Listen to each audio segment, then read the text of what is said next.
So let's add styling to this header title here, entire calculator. So you can see this one is black, or this one, the other one is white. So let's change this black color here.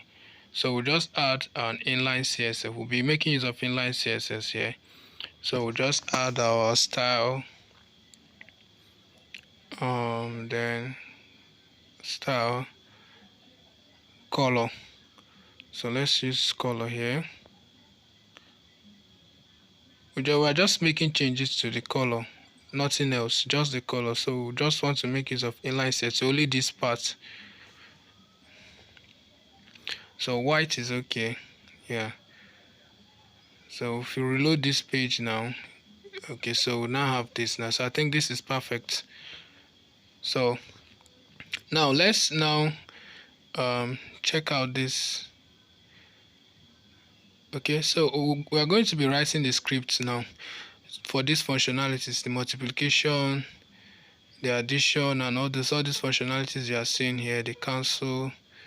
Yes, so we're going to be adding behaviors to this text now and to this number. So you can see all these calculations now. Currently we don't have them here. Anything you are pressing here now, it will not work because we've not added the functionalities. We just did the HTML and the CSS.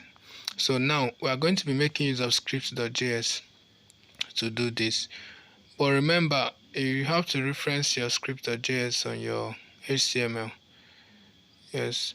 So now we are adding all these functionalities to this place here. So what do we do first? We have to go to our index.html first.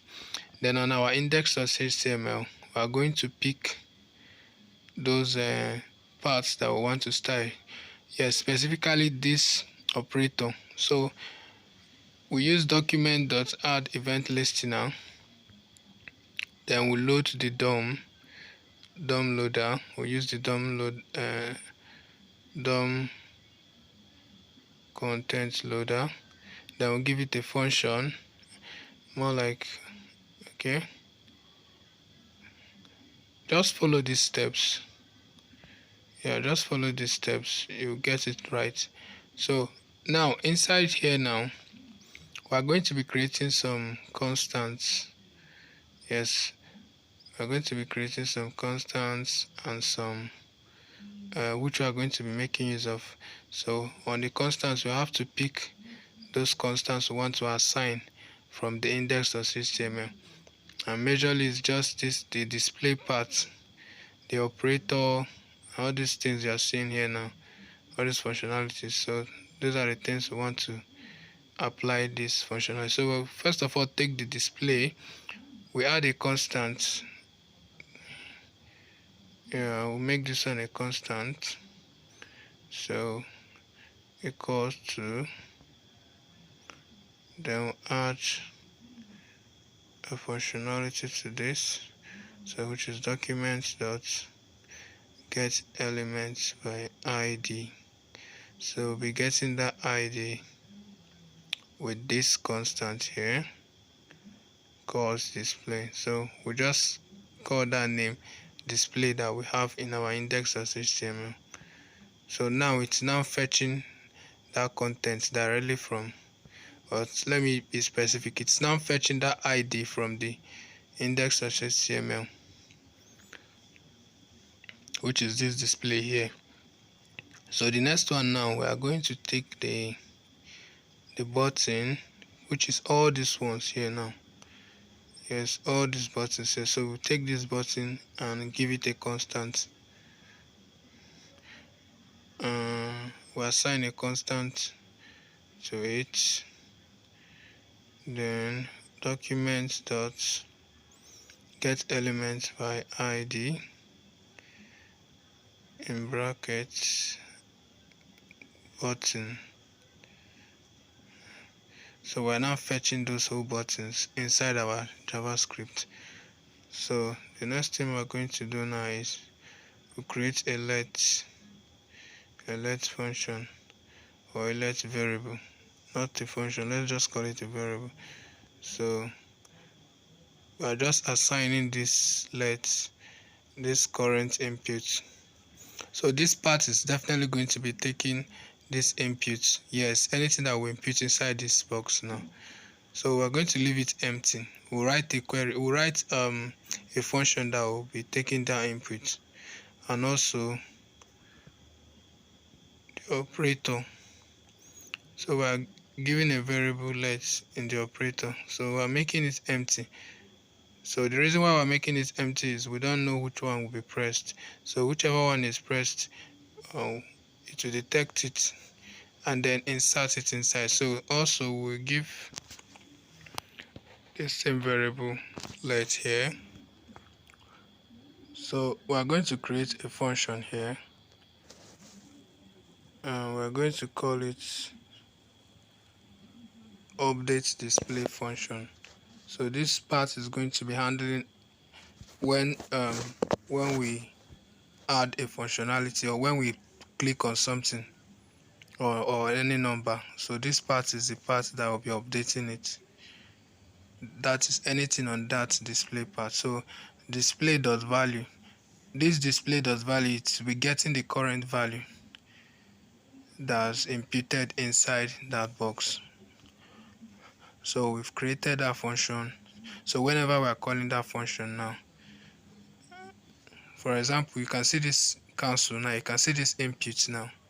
Yes, so currently we don't have it here now, so it's not going to work because we are not done yet. So we're going to make use of that here, just like this one that you're seeing here. So it's going to be taking the value, or getting the value of the current input. So the next one here, we'll create another.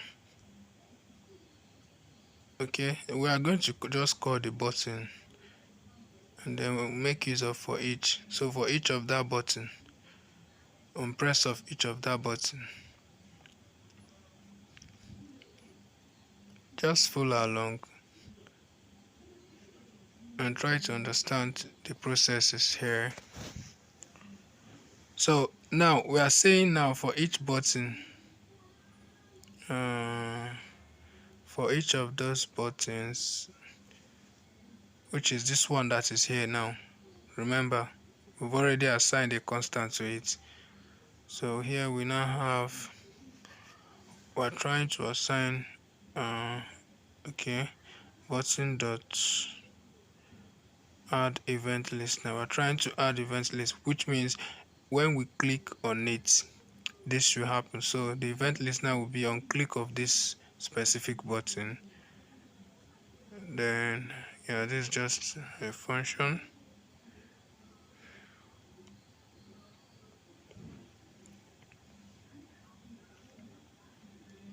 So we're just going to add an if statement here, more like a condition that will detect. So if it's null, like if there is no value there, if it's no, then you should use our two pipes. That is, you should get this value, and also this one here too. So concatenate to have this. So we have the current input, and also, so we're adding this current value here into that value, which is the updated one on that display.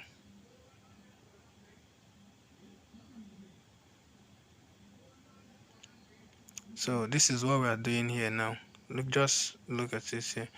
So now we can see nothing is working yet because we've not added those functionalities, we've not called those functionalities. So now let's check out this part here.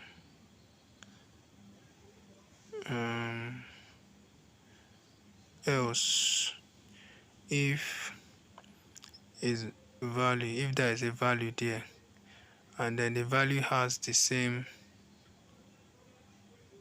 it has the same type of value, which is C, then this C, remember this C is what we used on that index.html, which is a cancel button, the operator cancel button. So if its value is equals to C, which is that cancel, then it should input the current value. Then first operand, we are leaving this one empty because we are actually getting a dynamic value inside. It is not a static value, so we have to leave it empty like this. So we are leaving the current input empty, first operand empty, and the operator empty.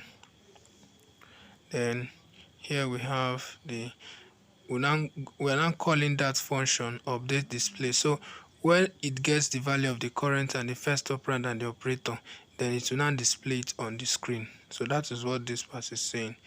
And remember, we have added the event listener, so meaning on click of this for each of that button.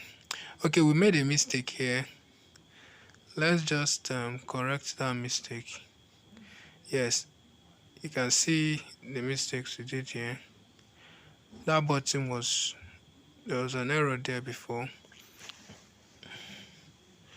Okay, so we've corrected that, the error is gone.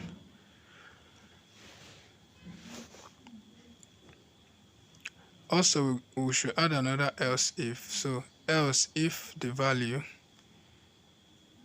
is equal to, that is if it has the same value, is equal to, we are making use of the second one, which is that arrow. Okay, sorry, the multiplication sign. So we are now picking each of those operators. Yeah, this is the backspace here. This is the backspace, sorry. The backspace, the cancel operator. Yeah, so we are picking each of them to add a condition to them. So if it's getting this value and it's the same thing, it should do this. It should do this. So that's what we're saying here. So we now say else this value, then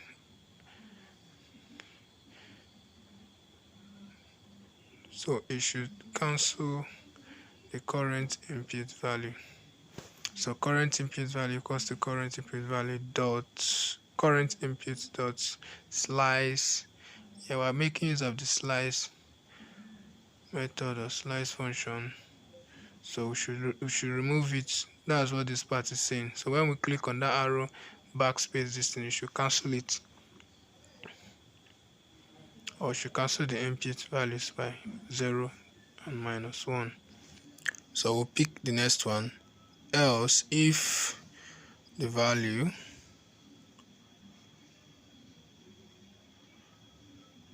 is equal to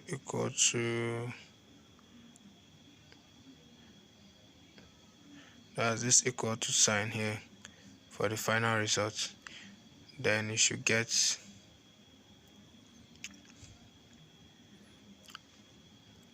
the result. So you should get the current input, then you should calculate it. So this is a calculate option for every JavaScript. So calculate the first operand. Remember, we've already assigned the first operand to be an empty variable. So you should calculate the first operand and also the current input, then also the operator. Yeah, so these are the three different fields it's going to calculate based on what is imputed inside the display. Then it will now turn it into a string. This to string is going to turn it into a string, which is going to be displayed on that display part here. Then the operator will now say the operator will now be empty. So we're making the operator empty, and then we're making the first operand here empty. So these are where the inputs are going to be taken because they are dynamic inputs. Yeah, meaning that it's not static. So after you've gotten this, then the next thing is to update display. So that's what this function is saying. And remember, we have already defined our function update display. So it's going to display, then get the value of the current input. So else, if first operand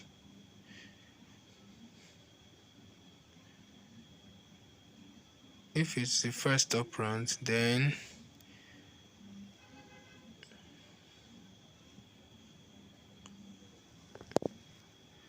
current input is equal to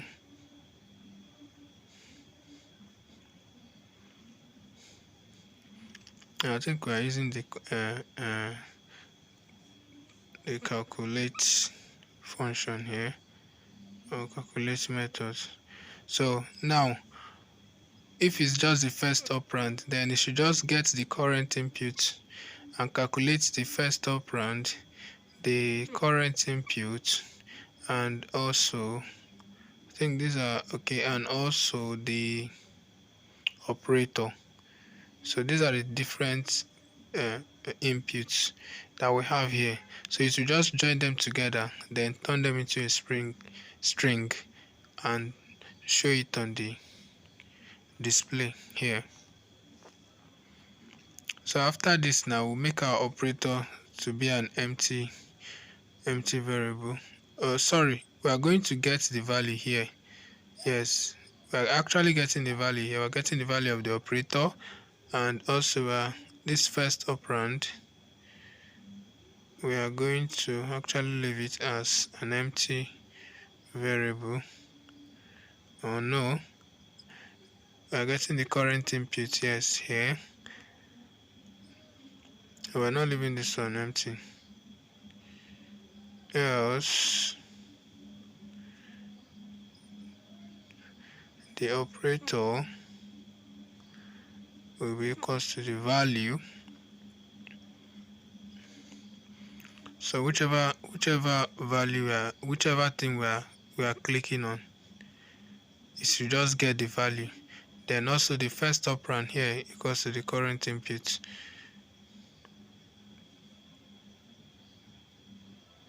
So now we're now calling this our function down here, current input equals to empty variable.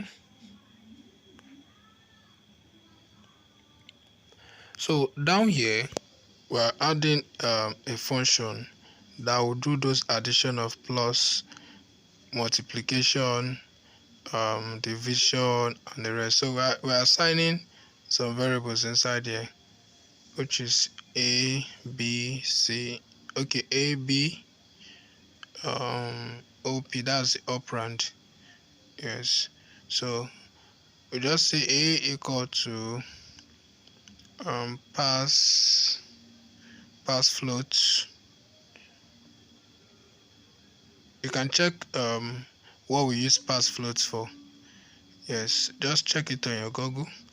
So then here b equals to pass floats b, and also we have the one for the switch. So we're going to be making use of switch statements here. Yes, switch conditional statements. So which is going to be what we are using to pick these calculations here. So we are making use of this, the op, which is the operand.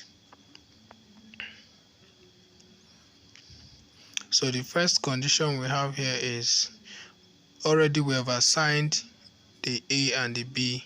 So inside the operand, now if it is plus, then it should return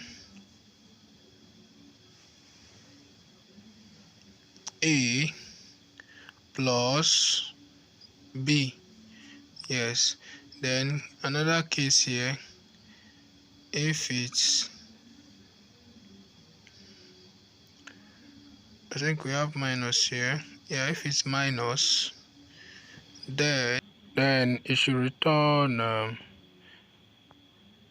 a minus b. Just push this one back a little bit so that they'll be on the same line.